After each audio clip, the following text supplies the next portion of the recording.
नमस्कार। 11 बजे के बुलेटिन की शुरुआत हम कर रहे हैं बंगाल की खाड़ी से उठे अम्फन तूफान से, जिसने पश्चिम बंगाल के साथ उड़ीसा में भी भारी तबाही मचाई।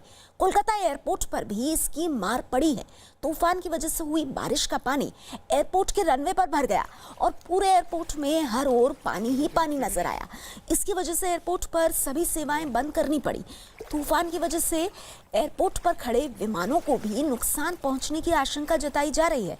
तो देखिए, कोलकाता एयरपोर्ट की आप तस्वीरें देख रहे हैं और आपको कहीं भी रनवे नहीं नजर आएगा। तो इतना बुरा हाल हो गया है अम्फन तूफान की वजह से कि एयरपोर्ट का जो रनवे है वो पानी में डूब गया है और आशंका ये भी जताई जा रही है कि जो भी विमान यहाँ पर खड़े होंगे उनको भी भारी नुकसान हो सकता है। कोलकाता एयरपोर्ट पर अम्फन की मार, एयरपोर्ट का रनवे पानी में डूब गया। जहां तक आपकी नजर जाएगी आपको रनवे कहीं नहीं नजर आएगा।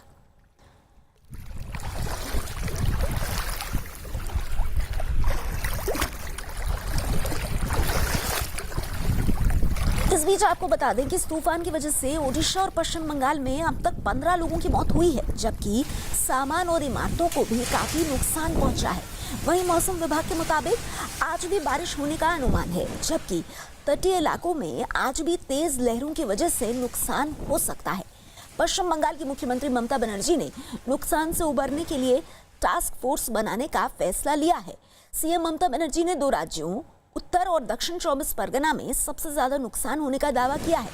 उधर अगर ओडिशा की बात करें तो ओडिशा में भी नुकसान हुआ है, जबकि प्रशासन ने तूफान की वजह से करीब 6.5 लाख लोगों को विस्थापित किया है। और ये तस्वीरें आप पश्चिम बंगाल के हावड़ा की देख रहे हैं।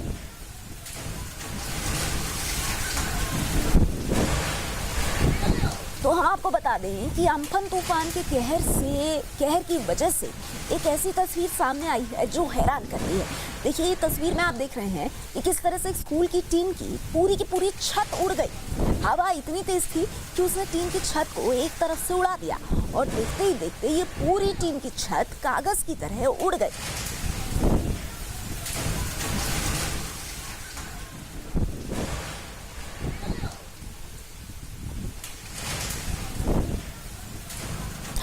और इस बीच ये जो तस्वीरें हैं ये आप देख रहे हैं कोलकाता की, और देखिए किस तरह से सड़कों पर हर तरफ पानी ही पानी है, हर तरफ पानी ही पानी, और उसी पानी से होकर के लोग गुजर रहे हैं। धीरे धीरे अब गाड़ियाँ चल रही हैं, लेकिन किस तरह से कल आए अम्फन तूफान के चलते तेज बारिश ने कहर बरपाया है, उसकी तस्वीरें आपके सामने। कई ऐसी जगह हैं जहाँ पर न सिर्फ पानी भर गया है बल्कि कई जगहों पर बड़े बड़े पेड़ भी गिरे हैं, और इस वजह से अब इन इलाकों को क्लियर करने का काम जारी है। ये तस्वीरें कोलकाता एयरपोर्ट की आप देख रहे हैं। दूर आप विमानों को खड़ा देख सकते हैं और यही आशंका जताई जा रही है क्योंकि कोलकाता एयरपोर्ट पर रनवे बिल्कुल नहीं दिख रहा है।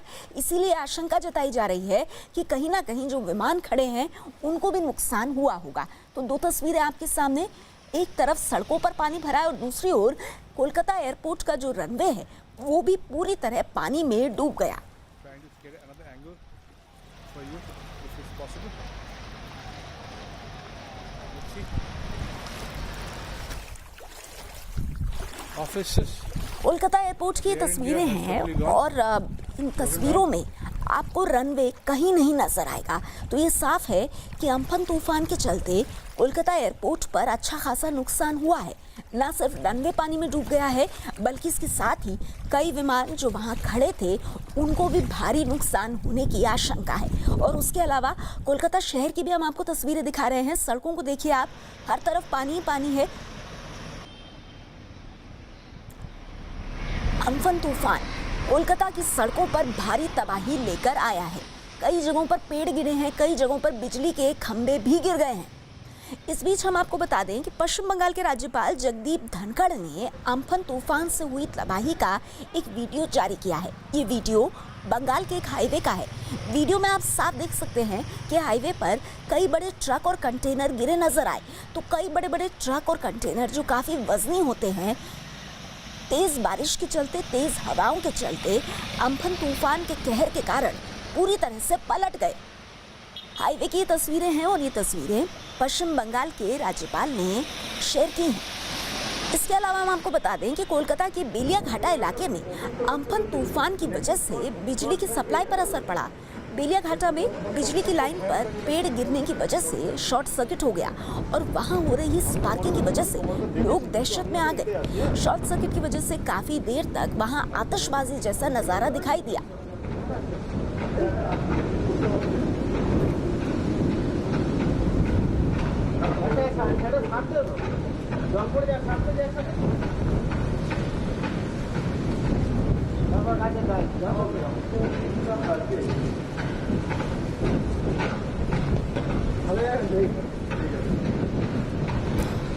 चलिए इसके बाद आगे बढ़ते हैं। कोलकाता के मशहूर हावड़ा ब्रिज की तस्वीरें आपको दिखाते हैं। देखिए, हावड़ा ब्रिज पर भी तूफान की तबाही का असर साफ दिखा। अम्फन तूफान की वजह से चली तेज हवाओं की वजह से हावड़ा ब्रिज पर लगे बैरिकेड गिर गए। इसकी वजह से ब्रिज से गुजर रहे लोगों को खासी परेशानी का सामना करना पड़ा। तो हावड़ा ब्रिज पर जो बैरिकेड लगे थे, आप देखिए किस तरह से गिरकर तहस नहस हो गए हैं। हावड़ा ब्रिज की ऐसी तस्वीर शायद ही कभी देखने को मिली हो। तूफान की वजह से बैरिकेड गिरे, हावड़ा ब्रिज को भी नुकसान हुआ और लोगों को चलने में काफी दिक्कतों का सामना करना पड़ा। ये सब कुछ अम्फन तूफान के चलते हुआ।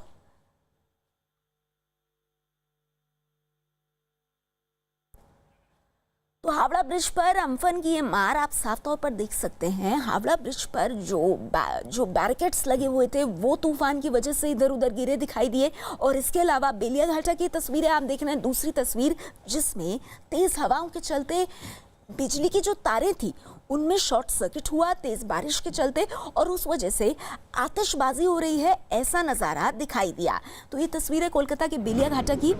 और इस तरह से कोलकाता पश्चिम बंगाल के कई इलाकों में अम्फन तूफान के बाद तबाही के निशान साफ तौर पर दिखाई दिए। हमारे साथ आज की इस बड़ी खबर पर कोलकाता से आशिका सिंह जुड़ गई हैं। इसके अलावा हमारे साथ मेदिनीपुर से एरोन रॉय बर्मन भी है। सबसे पहले आशिका, मैं आपके पास आना चाहूंगी और हम देख सकते हैं कि हमारे साथ इसी खबर पर ओडिशा से सुबह लक्ष्मी भी मौजूद हैं।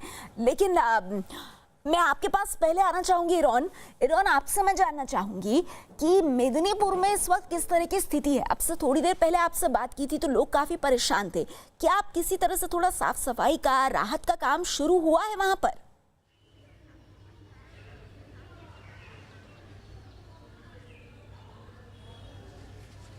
समंदर के बिल्कुल नजदीक है, एक 10 या 20 हाथ नजदीक में है। ये गांव वाले लोग घर में कल रात 2 दिन से रिलीफ सेंटर में थे, उसके बाद अब आ चुके हैं, घर में आ गया है। एक घर है यहाँ पर जो छत था वो अभी उड़ गया है, मगर ज्यादा नुकसान इस गांव पे दिखाई नहीं दे रहा है। फिर भी यहाँ पे लोग जो है उसके साथ बात करना चाहेंगे। दादा, आप लोग यहाँ पे जो क्या हुआ, नुकसान कुछ हुआ है घर में? कुछ कुछ हुआ, খুব বেশি ক্ষতি হয়নি, কিছু কিছু ক্ষতি হয়েছে। कैसे कुछ हुआ है? হয়তো টালি ভেঙে গেছে, এজবেস্টটা উড়ে গেছে, আর একটা 2-4টা ঘর এজবেস্টটা পুরো টোটালিটাই উড়ে গেছে। 2-4 घर ऐसे टूट गया है। अच्छा, আর সাইডে গ্রামে কিছু কিছু, কিন্তু আমাদের এই পাড়াইতে গেছে। खाना मिल रहा है? খানা ওই যে আইলা ঘরে ছিলাম, আজকে সকালে এসেছি। आज क्या खाओगे? আজকে ঘরে রান্না হলে খাবো। हो रहा है? चूल्हा जल रहा है? চুলা না হলে গ্যাস আছে। ये एक तस्वीर है, यहाँ पे देख सकते हैं बच्चे यहाँ पे वो जो इस टाइम कभी खेलते थे, मगर अभी आज घर में इतना टेंशन है। अब देख सकते हैं ये बाहर जो बुजुर्ग लोग हैं उनके साथ ही बैठा हुआ है, क्योंकि जो घर में खाना कब बनेगा इस लोगों को पता नहीं। कल तक तो ये आयला सेंटर में थे तो वहाँ पे खाना मिल रहा था, आज घर लौटने के बाद देखा 1-2 घर ऐसे है जो पूरा टूट चुका है।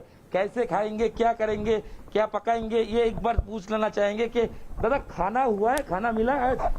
मिला है, बाड़ी में है, तो जाइए हो खाना वो मिलेगा। मतलब घर में चूल्हा जला? नहीं, चूल्हा नहीं जला, गैस में है। अच्छा, तो रन्ना हो रहा है, मतलब घर ठीक है ना? भेजे थे, उड़े गए थे, बतासे टूट गया घर? टूट गया। क्या हुआ? রান্নাঘর হাওয়া উড়ে নিয়ে গেছে। हिंदी में अगर बोलेंगे? হিন্দি আমরা বলতে পারি না। और खाने का जो घर है वो टूट गया है? খরিদ করে খেতে হয়। अच्छा, खरीद के खाएंगे? হ্যাঁ, सही बात। রুটি বুটি এইসব খায়। अच्छा।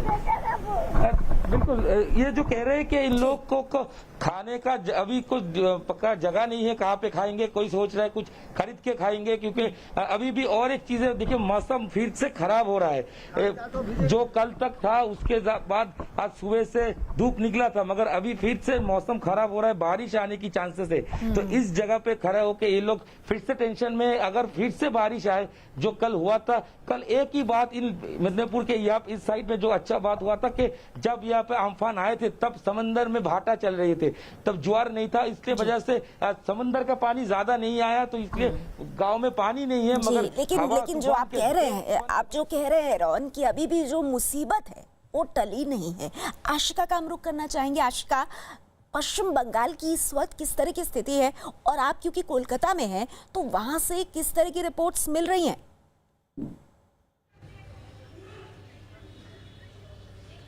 कोलकाता की बात करें तो सड़कें अभी भी आधे से ज्यादा बंद हैं। 300 से ज्यादा पेड़ कल आंधी में गिरे हैं, जिसकी वजह से कोलकाता नगर निगम के लिए टेढ़ी खीर साबित हो रहा है इन पेड़ों को हटा पाना रास्तों से। लैंप पोस्ट अनगिनत टूट कर गिरे हैं, जिसकी वजह से कोलकाता शहर के सभी जगहों पर बिजली भी अभी तक रिस्टोर नहीं की जा सकी है। टेलीफोन के कनेक्शंस में दिक्कत है। इसके अलावा जिलों की बात करें जहां सबसे ज्यादा जो है दिक्कत हुई है वो है दक्षिण 24 परगना, जहां पर इस तूफान का कल लैंडफॉल हुआ था। हवाएं 150 किलोमीटर प्रति घंटे के रफ्तार तक से चली थी। वहां पर कच्चे मकान ढह गए हैं, खेतों में फसल तबाह हो गई है। इसके अलावा तटीय इलाकों पर कई घर तबाह हो गए हैं। आज मीटिंग के बाद ये साफ हो पाएगा कि कितना जान और माल का नुकसान हुआ है। हालांकि राज्य सरकार की तरफ से कल ही ये कहा गया था कि 12 लोगों की मौत हो चुकी है। नेहा जी आशिका और रोहन, आप मेरे साथ बने रहिए। इस बीच बंगाल की खाड़ी से उठे अम्फन तूफान ने पश्चिम बंगाल में भारी तबाही मचाई है और कोलकाता इससे अछूता नहीं रहा। कोलकाता में तूफान की वजह से तेज हवाओं के साथ हुई बारिश में कई मकानों की छत टूट गई, जिसकी वजह से घरों में बारिश का पानी भर गया। लोग अपना जरूरी सामान संभालते नजर आए। तूफान की वजह से कई जगहों पर पेड़ गिर गए। इसकी वजह से बिजली के कई खंभे भी टूट गए।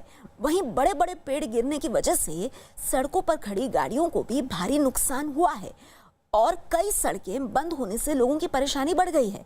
तूफान के दौरान इतनी तेज रफ्तार से हवाएं चली कि सड़क किनारे और कुछ इमारतों पर लगी कई होर्डिंग्स भी टूट गईं।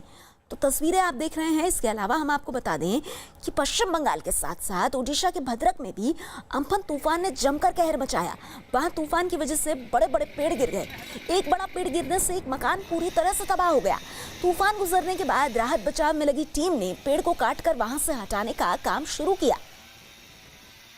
इस वक्त हमारे साथ सुजय पाल जुड़ गए हैं। सुजय, आप कहाँ हैं इस वक्त, और ये बताइए कि अपने आसपास की तस्वीरों के माध्यम से जरा हमें समझाइए कि क्या है इस वक्त की स्थिति।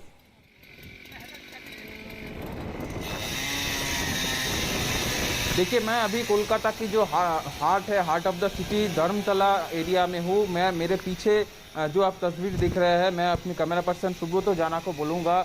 आप देख पा रहे हैं कि यहाँ पर बहुत सारे पेड़ गिरा हुआ है और अभी जो कोलकाता पुलिस का जो डिजास्टर मैनेजमेंट टीम, वो टीम अभी यहाँ पर आ चुका है। और यहाँ पर उन लोगों के पास जो एक मशीन है जो जिससे वो ये अभी पेड़ काट के पेड़ को हटाने की कोशिश कर रहा है, क्योंकि ये हार्ट ऑफ द सिटी है, ये रास्ता पूरी तरह बंद हो गया है। तो इसके लिए ट्रैफिक में बहुत सारा प्रॉब्लम हो रहा है। पूरा सुजय, ये तस्वीरें आप हम तक पहुंचा रहे हैं। आप सभी इस खबर पर नजर बना के रखिए। आगे भी अपडेट्स के लिए हम आपके पास आते रहेंगे। चलिए बढ़ते हैं आगे। और इस वक्त एक बड़ी खबर अयोध्या से आ रही है।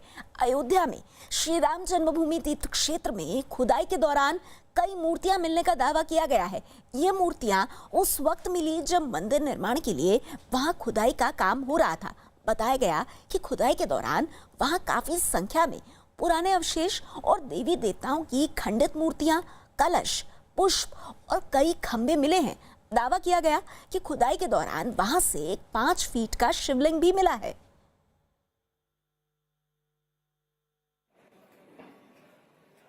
पिछले 10 दिनों से श्री राम जन्मभूमि पर मलबे को हटाकर समतलीकरण का काम प्रारंभ किया है। ढांचे के मलबे में दबे हुए काले कसौटी पत्थर के 7 खंबे हमको प्राप्त हुए हैं। इसके अतिरिक्त भी अनेक बलुआ पत्थर के नक्काशीदार अंग हमको मिले हैं। और नीचे जाने पर एक शिवलिंग प्राप्त हुआ है जो लगभग 4 फीट 11 इंच लंबा है और जिसकी परिधि 42 इंच की है। ठीक ऐसा ही शिवलिंग कुबेर टीले पर भी लगा मिला है। इसके फोटो और इसके संबंध में एक लिखित वक्तव्य अयोध्या के प्रेस को दिया गया है।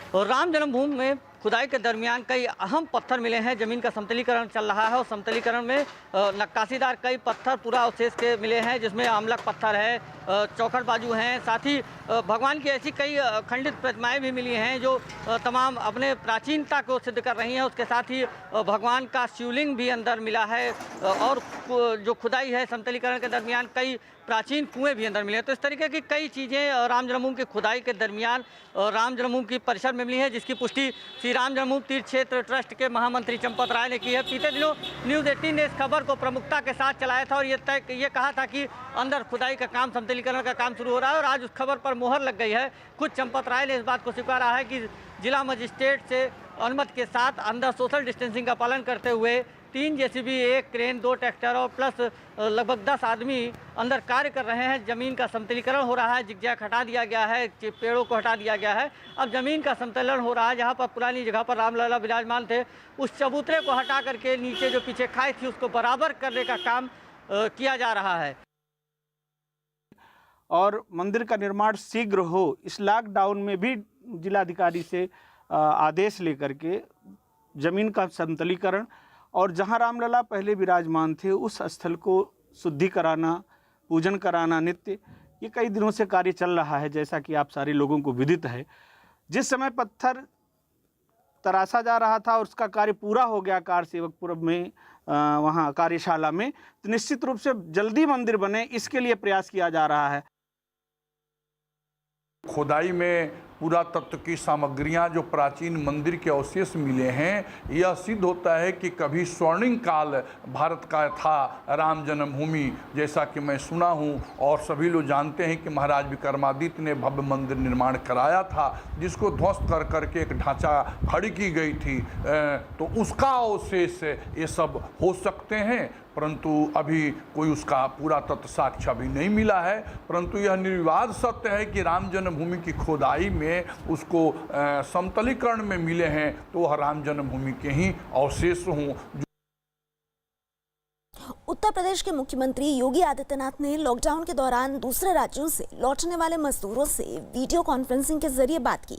इस दौरान सीएम योगी ने मजदूरों को उत्तर प्रदेश में रहने की सलाह दी और भरोसा दिया कि उन्हें उनके इलाके में ही रोजगार दिया जाएगा। सीएम योगी ने बताया कि प्रशासन दूसरे राज्यों से लौटने वाले मजदूरों की लिस्ट बना रहा है और उनको उनके कौशल के मुताबिक रोजगार दिया जाएगा। अब यहीं रहेंगे कि वापस दिल्ली जाएंगे? अभी फिलहाल नहीं, अब यहीं पे रहने का मन बना लीजिए और इसके लिए आप लोग अपनी कार्रवाई आगे बढ़ाइए। क्या काम आप जानते हैं? क्या काम आप जानते हैं? फर्नीचर का सारा काम जानते हैं, तो वहीं पे काम अपना शुरू करिए। प्रशासन में आवेदन करिए। हम लोग आप लोगों की सबकी एक सूची बना करके आप सबके जो कौशल है उसके बारे में भी एक जानकारी ले रहे हैं और फिर आपको बैंकों से आसान किस्तों पे लोन आदि दिलाने की व्यवस्था करेंगे। अच्छा शोरूम खोल लीजिए, अपने लोग कुछ अन्य लोगों को जोड़िए, बहुत अच्छा काम धाम चल सकता है। आप लोगों का बहुत अच्छा काम चलेगा, दिल्ली से भी अच्छा काम चलेगा। मास्क अधिक से अधिक अगर आप बना लेंगे, हर व्यक्ति के पास 2-2 मास्क हो जाएंगे। एक का आज इस्तेमाल किया, अगले दिन उसको धो दिया, अगले दिन दूसरा इस्तेमाल कर लिया, तो इससे काफी बड़ी मात्रा में हम संक्रमण को रोक पाएंगे। तो इससे आपको बहुत फायदा होगा, ठीक है ना। तो इसमें महिला स्वयंसेवी समूह को इसको करना चाहिए और हम लोग इसमें धनराशि और भी उपलब्ध करवाएंगे। जम्मू कश्मीर के कुपवाड़ा में सुरक्षा बल ने 3 आतंकवादियों को पकड़ा है। सुरक्षा बलों ने कुपवाड़ा के कुछ इलाकों में सर्च ऑपरेशन चलाया था, जहां से 3 आतंकवादियों को गिरफ्तार किया गया है।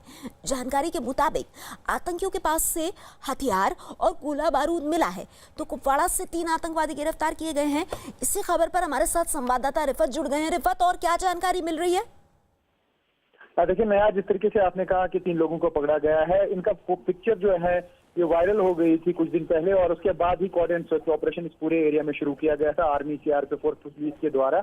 और वहां पे जब सर्च ऑपरेशन शुरू किया गया तो स्पेसिफिक इंफॉर्मेशन शायद मिली थी पुलिस को कि इस एरिया में वो छुपे हुए हैं, और अभी खबर आ रही है कि इन तीनों को पकड़ा गया है और आर्म्स एंड एम्युनिशन भी रिकवर किया गया है। अभी बाकी डिटेल्स जो हैं वो पुलिस और आर्मी की तरफ से दी जाएंगी एक ज्वाइंट प्रेस कॉन्फ्रेंस में, लेकिन इन तीनों लोगों को पकड़ा गया है। ये पिक्चर वायरल हो गई थी और बताया जा रहा है कि हाल ही में ये रिक्रूट हो गए थे, मिलिटेंट ऑर्गेनाइजेशन ज्वाइन की गई थी इनकी द्वारा। तो अब बाकी भी बताया जा रहा है कि कुछ और लोग भी उस एरिया में हो सकते हैं, क्योंकि जिस तरीके से कोऑर्डिनेट सर्च ऑपरेशन लॉन्च किया गया था 3 लोग जो है फिलहाल पकड़े गए, और अब ये 3 लोग जो पकड़े गए हैं इनसे पूछताछ की जाएगी कि आखिर इनको किसने जो है संगठन में शामिल किया और उसके बाद सामान वगैरह कहां से लाया, क्योंकि जिस तरीके से पिक्चर में और रिफत आप ये जानकारी दे रहे हैं कि कुपवाड़ा से इन 3 आतंकवादियों को गिरफ्तार किया गया है और इनके पास से कई हथियार भी बरामद किए गए हैं। आगे बढ़ते हैं। मुंबई के कांदीवली इलाके में ट्रेन से गांव लौटने की उम्मीद में पहुंचे मजदूर उस समय मायूस नजर आए जब उन्हें वहां से उत्तर प्रदेश के जौनपुर और प्रतापगढ़ जाने वाली ट्रेनों के रद्द होने की जानकारी दी गई। मुंबई के कांदीवली के इलाके में इस मैदान में जहां तक आपकी नजर जाएगी वहां तक आपको वो प्रवासी मजदूर दिखाई पड़ेंगे जो कि उत्तर प्रदेश, बिहार, पश्चिम बंगाल जाने के लिए रवाना हुए हैं और यहां पर आकर फंसे हुए हैं, क्योंकि यहां से उन्हें टोकन नंबर दिया जाएगा। टोकन नंबर दिए जाने के बाद ही उनका जो है जिन लोगों के डॉक्यूमेंट वेरीफाई कर लिए जाएंगे, उसके बाद उनकी टेस्टिंग की जाएगी और उसके बाद जाके उन्हें ट्रेनों में रवाना किया जाएगा। लेकिन सबसे बड़ी परेशानी ये है कि आज 3 ट्रेनें रवाना होनी थी, लेकिन उन 3 ट्रेनों में से 2 ट्रेनें जो हैं वो कैंसिल होने के बाद लोगों में अफरा तफरी साफ तौर पे दिखाई पड़ेगी। हर कोई अपने टोकन का इंतजार कर रहा है और साफ तौर पे सोशल डिस्टेंसिंग एक सबसे बड़ी समस्या यहाँ पे चारों तरफ बनी हुई है। पुलिस देखें साफ तौर पे लोगों को पीछे कर रही है और निर्देश दे रही है कि वो सोशल डिस्टेंसिंग मेंटेन करें। बिना सोशल डिस्टेंसिंग मेंटेन किए इस तरह से लोग इकट्ठा नहीं हो सकते। ये बार बार पुलिस की तरफ से निर्देश दिए जा रहे हैं। कहीं ना कहीं लोगों की परेशानियां भी बढ़ी हुई हैं, क्योंकि खाने के लिए उन्हें कोई चीज़ नहीं मिल रही, तकलीफें ज़्यादा हैं और ऐसे में चारों तरफ केवल लोगों का हुजूम इकट्ठा है, इंतज़ार है अपने टोकन के आने का। उत्तर प्रदेश जाने वाली 3 ट्रेनों में से 2 ट्रेनें कैंसिल होने के बाद लोगों में अफरा तफरी का माहौल है और कहीं ना कहीं लोगों की परेशानियां अभी भी बढ़ी हुई हैं। यहाँ पर उत्तर प्रदेश के नेता संगम लाल जी हैं हमारे सामने। सर, प्रतापगढ़ की भी ट्रेन कैंसिल हुई है। जो 2 ट्रेनें कैंसिल हुई हैं उसमें प्रतापगढ़ की भी ट्रेन है और जौनपुर की भी ट्रेन है। कहीं ना कहीं मजदूरों में इस चीज़ को लेकर रोष भी है। नहीं, ऐसा कोई रोष नहीं है। और देखिए अभी परेशानियां तो बढ़ी है ना? नहीं, कोई परेशानियां नहीं बढ़ी है। देखिए एक साथ में इतने लोग अगर रवाना होंगे तो थोड़ा 1-2 दिन वेट तो करना पड़ेगा। और रोज के 50 ट्रेन छूट रही है। अभी तो भारत सरकार ने एनओसी भी बंद कर दिया है। खाली लिस्ट बनाए और रोज के रोज 1500 एक ट्रेन में लोग जा रहे हैं और कहीं कोई रोष नहीं है। अब आराम से 2-3 दिन में सब लोग चले जाएंगे। और दूसरी बात क्या है, देखिए ये जो लोग हैं ये परिवार से हैं। जो श्रमिक मजदूर थे ना वो लोग तो जा चुके हैं। ये तो जो छुट्टियों मनाने जाते थे ना ऐसे लोग हैं। ये छुट्टियां मनाने वाले मजदूर नहीं है, क्योंकि अगर छुट्टियां मनाने जाने वाले जो लोग होते हैं वो इस तरह से कतारों में लग के जो है सब कुछ झेलते हुए नहीं जाते हैं। श्रमिक मजदूर जो हैं वो सिर्फ अकेले आए थे नौकरी करने यहाँ। जो फैमिली से है उनका खुद का यहाँ रूम है। दिल्ली के लाजपत नगर में प्रवासी मजदूरों की 3 किलोमीटर से ज्यादा लंबी लाइन लग गई। आज दिल्ली के आनंद विहार रेलवे स्टेशन से बिहार के लिए ट्रेन रवाना होगी। इसी के लिए लाजपत नगर के एक स्कूल में दिल्ली सरकार ने स्क्रीनिंग सेंटर बनाया है। यहाँ 4 स्क्रीनिंग सेंटर्स बनाए गए हैं। शाम 5 बजे 1400 मजदूरों को लेकर ट्रेन बिहार के लिए रवाना होगी। बीती रात से ही मजदूर लाइनों में आकर खड़े हो गए हैं। इनको मैनेज करने के लिए दिल्ली पुलिस के साथ साथ पैरामिलिट्री फोर्स के जवानों को भी तैनात किया गया है।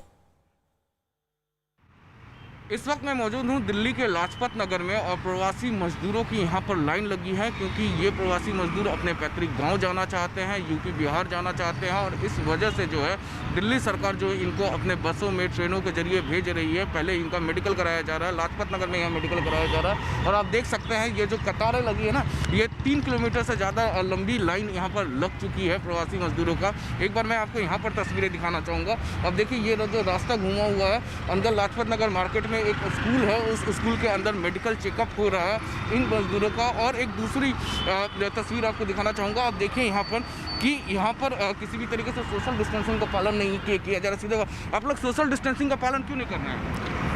काहेगा सोशल डिस्टेंसिंग पालन कर रहे हैं।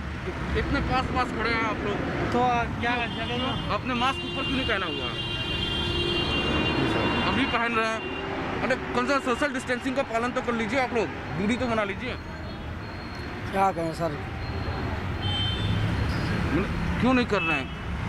सब पीछे से आ रहा, तो क्या करें? पीछे से आ रहा है इसलिए नहीं हो रहा है जी। सोशल डिस्टेंसिंग का पालन क्यों नहीं कर रहे हैं? पीछे से जब धक्का लगाता है तो फिर आगे तो बढ़ना पड़ता है, इसीलिए। कब से यहाँ सड़क पे खड़े हैं लाइन में? इसमें यहाँ पे लगभग 3 बजे से खड़े हैं। सुबह 3 बजे से 3 बजे इतनी बड़ी लाइन थी, 3 किलोमीटर से ज़्यादा। 3 बजे इससे थोड़ा कम था, लेकिन यह इस पैर के पास तक था। किस तरीके से यहाँ पर स्क्रीनिंग हो रही है प्रवासी मजदूरों की? आज हमारे इस पर्टिकुलर सेंटर से देश बन ट्रेन फॉर पटना, उसके लिए हमने करीबन 1400 लोगों की स्क्रीनिंग के लिए यहाँ पे बंदोबस्त किया है। उसके लिए 4 स्क्रीनिंग सेंटर्स यहाँ बनाए गए हैं और करीबन 55 to 60 बसेस का अरेंजमेंट हमने किया है ताकि इनको यहाँ से हम आनंद विहार ले जा सकें। यहाँ से आनंद विहार बसों के जरिए ले जाया जाएगा, फिर वहाँ से बिहार इनको बाई ट्रेन लेकर जाया जाएगा? जी जी जी। वहाँ पे हमारे एक नोडल ऑफिसर मौजूद रहते हैं जो वहाँ इनका मूवमेंट फैसिलिटेट कराते हैं। और जो ट्रेन का टाइम है 5 बजे, हमारी पूरी कोशिश ये रहती है कि वो ट्रेन बिल्कुल अपने टाइम पे चल सके। तो स्क्रीनिंग जो हो रही है, जिनका पॉजिटिव आएगा उनको तुरंत रोक के अस्पताल लेकर जाएंगे? हाँ, जिनका जो डॉक्टर्स का जैसे रिकमेंडेशन होता है, अगर वो फिट फॉर ट्रैवल है तो उनको ट्रैवलिंग के लिए जाता है। वो फिट फॉर ट्रैवल नहीं है तो हमारी एक दूसरी डॉक्टर की टीम्स रहती है जो उनको फर्दर एडवाइस करती है कि करना क्या है। देश के ज्यादातर राज्य कोरोना वायरस से जूझ रहे हैं, लेकिन इनमें कुछ राज्य ऐसे हैं जहां कोरोना की चपेट में आने वाले मरीजों की तादाद लगातार बढ़ रही है और वहां कोरोना के मरीज भी बहुत ज्यादा हैं। सबसे खराब हालात महाराष्ट्र में हैं। यहां पर कोरोना मरीजों की संख्या लगातार बढ़ती ही जा रही है। मरीजों की तादाद 39,000 के पार पहुंच गई है। दूसरे नंबर पर तमिलनाडु है। यहां अब तक मरीजों की संख्या 13,000 के पार पहुंच चुकी है। तीसरे नंबर पर गुजरात है, चौथे नंबर पर दिल्ली है और 5वें नंबर पर राजस्थान।